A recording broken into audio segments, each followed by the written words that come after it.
এখানে দেখতে পাচ্ছেন দুটো গ্লাস আমি নিয়ে নিয়েছি, দুটো ডিম, এখানে কিন্তু লবণ নিয়ে নেওয়া হয়েছে।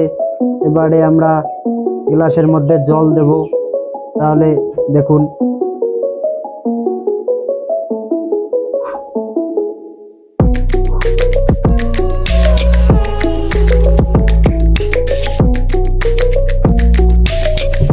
এই গ্লাসের মধ্যে কিন্তু আমার জল দিয়ে দেওয়া হয়ে গেল। এবার এখানে দেখতে পাচ্ছেন এই ডিম দুটোকে আমি এবার এই জলের মধ্যে দিয়ে দেব। আমরা সবাই জানি জলের মধ্যে ডিম দিলে ডিম কিন্তু একদম এর নিচে চলে যাবে। দেখতে পাচ্ছেন দুটো ডিমই কিন্তু একদম নিচে চলে গেছে। এবারে আমরা লবণ দিয়ে আপনাদেরকে দেখাবো। তাহলে দেখুন, আমি এই ডিমটাকে বাইর করে নেব। তাহলে দেখতে পাচ্ছেন এই গ্লাসটার মধ্যে কিন্তু আমি এই জলটাকে দিয়ে দিলাম। দিয়ে দেওয়ার পর এখান থেকে আমি ডিমটা বাইর করে নিলাম। এবারে দেখতে পাচ্ছেন, এবারে এই জলটা আমি এই গ্লাসের মধ্যে দিয়ে দেব।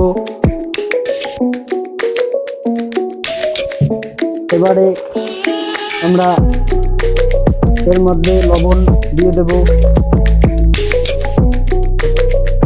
এবারে এটাকে আমরা ভালো করে মিক্স করে নেব।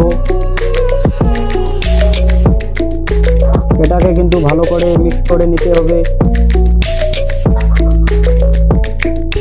আমার মিক্স করা হয়ে গেল। এবারে এখানে দেখতে পাচ্ছেন এই ডিমটা আছে, এই ডিমটাকে আমরা এবার এর মধ্যে দিয়ে দেব। তাহলে দেখতে পাচ্ছেন এখানে কিন্তু এখন এই ডিমটা যে রয়েছে এই ডিমটা কিন্তু একদম ভেসে আছে। তাহলে দেখুন, এটাকে যতই ভিতর দিকে ইয়ে করে দেবেন এটা কিন্তু উপরে ভাসতেই থাকবে, এটা কিন্তু আর একদম নিচে চলে যাবে না। এবারে এটা কিভাবে সম্ভব আমি আপনাদেরকে বলবো। তাহলে দেখুন, এখানে কিন্তু জলের মধ্যে ডিমটা একদম নিচে চলে গেছে, আর এখানে যে ডিমটা রয়েছে এখানে কিন্তু লবণ জল। কারণ এটা হচ্ছে একটা বস্তু, এই বস্তুর থেকে যদি জলের ঘনত্বটা একটু বেশি হয় তাহলে কিন্তু এটা একদম উপরে ভেসে রবে এইভাবে। আর এটা কিন্তু একদম এইভাবে রবে। এটাই আজকের এক্সপেরিমেন্ট।